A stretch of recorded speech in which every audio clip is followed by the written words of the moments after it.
A hajómodellépítést, amelyben szintén világhírnévre tett szert, eredendően kutatómunkája melléktermékének tekintette. Gilberto ugyanis azt tartja, nem lehet addig egy hajó történetét igazán alaposan felkutatni, amíg el nem készítjük kicsinyített mását. Azóta a modellépítés szinte egyetlen megélhetési forrásává is vált.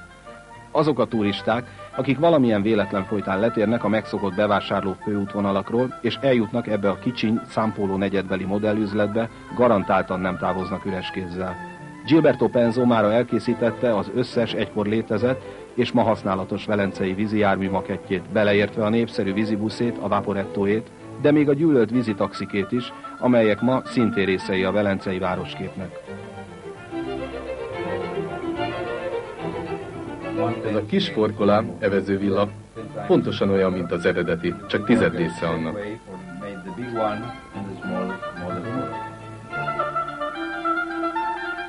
Ebben a kis műhelyben minden modell ugyanúgy készül, ahogy a valódi hajókat a velencei mesterek évszázadokon keresztül építették. Nagyon fontos, hogy minden kis részletet élethűen, az eredetivel megegyező módon készítsünk el. Csak így lehet hiteles, pontos másolatot készíteni.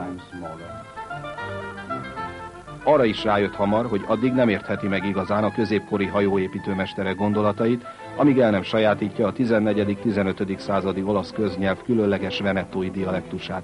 De ha már ezt a világon szintén egyedüliként megtette, gyorsan össze is állított egy szótárat, mielőtt nekifogott 7 könyve megírásának.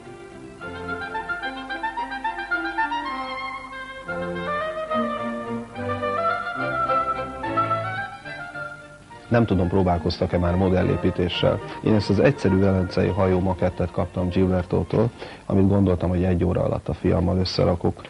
Palkóval nem sikerült, az 1 órásra tervezett munkából több nap lett, és több barát segítségét vettük igénybe. Ekkor jöttem rá, hogy micsoda szellemi munka szükséges ahhoz, hogy ezeket a maketteket megépítsék, nem beszélve az eredetiről.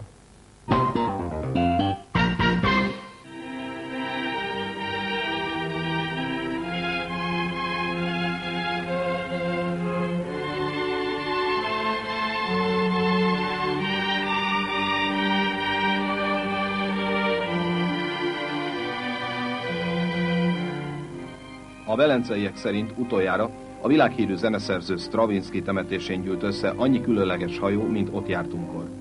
A legidősebb és az egyik utolsó gondolaépítő mester, a 92 éves korában elhunyt Giovanni Giupponit kísérték utolsó vízi útjára, a Szent Mártértől Szent Mikéle szigetéig, ahol Velence híres halottai nyugszanak.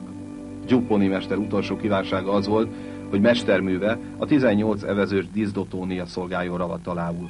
Ezzel a különleges, jelenleg a világon egyetlen egy példányban létező óriás gondolával eveztek ki barátai és tisztelői a temetőszigetre.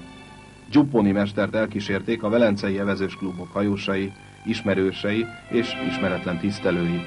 Furcsa volt viszont, hogy egyetlen a turisták számára közismert tipikus fekete gondolát sem láthattunk. Az úgynevezett gondoliéréknek nincs ilyesmire idejük, még evezés közben is csöng a mobiljuk, szervezik a bizniszt.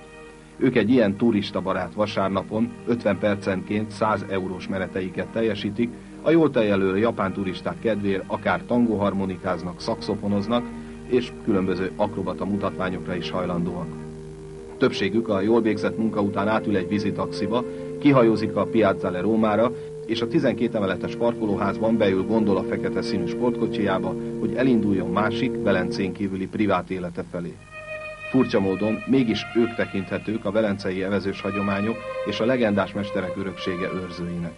Hiszen mégiscsak ők rendelik meg ezeket a gyönyörű hajókat, és sajátítják el mesteri szinten a különleges velencei evezés technikát, a vogalongát.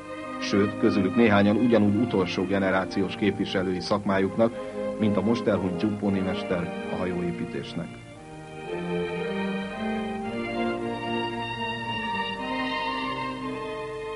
Gilberto a temetés után elmesélte, hogy a most meghalt mester egyetlen méltó utódja, a 85 éves Nedis Tramontin, akinek családi sírboltja éppen a szertartás helyszínétől néhány lépésre található. Velencében őket tartották a 2 utolsó mohikánnak, akiktől Gilberto elleshette és a kollektív emlékezet számára megőrizhette a gondolák 1000 éves titkait. Most már csak Tramontin mester maradt, akit láthatóan megviselt az egyetlen hozzám éltó szaktudású barát elvesztése. Gilberto pedig tudja, Egyre jobban sürget az idő, hogy mindent megkérdezzen, megtanuljon és följegyezzen, amit ezek az ösztöneik alapján dolgozó csodálatos kézügyességű mesterek rajta kívül senkinek nem tudnak továbbadni.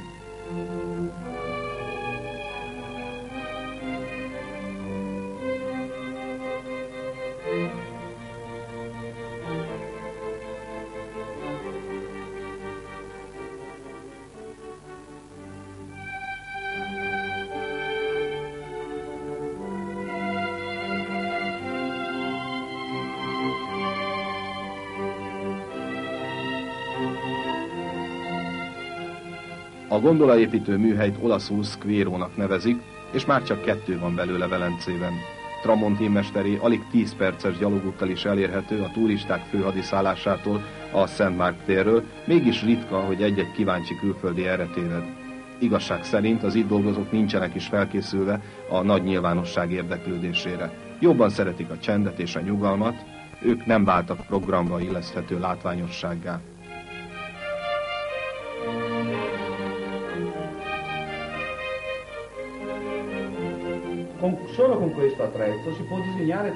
Aki megtanulja használni ezt a speciális mérőeszközt, van megfelelő kézügyessége, szertszámai és faanyaga, elvben képes egyedül megépíteni egy gondolát.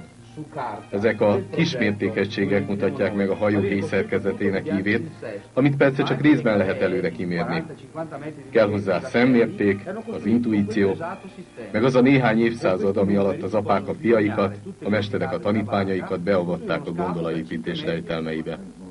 Ritka megtiszteltetésért Tramontin mester, fia Roberto és Gilberto egyszerre próbálta gyakorlatban is megtanítani a gondolaépítés művészetének alapjaira. Bár megilletődöttségemben sűrűn bólogattam, önöknek azért elárulom, nem állt össze teljesen a kép, pontosan hogy is lesz ezekből az összefirkált fadarabokból egy ilyen gyönyörű, kecses vízi jármű. Különösen érdekes figura Nedis mester fia Roberto, aki éppen arról mesél, hogyan formálják a megrendelő méreteihez és súlyához a készülő gondolát. Ő már egy más generáció és más világ. Bár tiszteli ősei tudását, figyelme már megoszlik. Barátaival éppen vitorlás hajóját készíti fel a hétvégi versenyre, ahol mindenképpen győzni szeretne.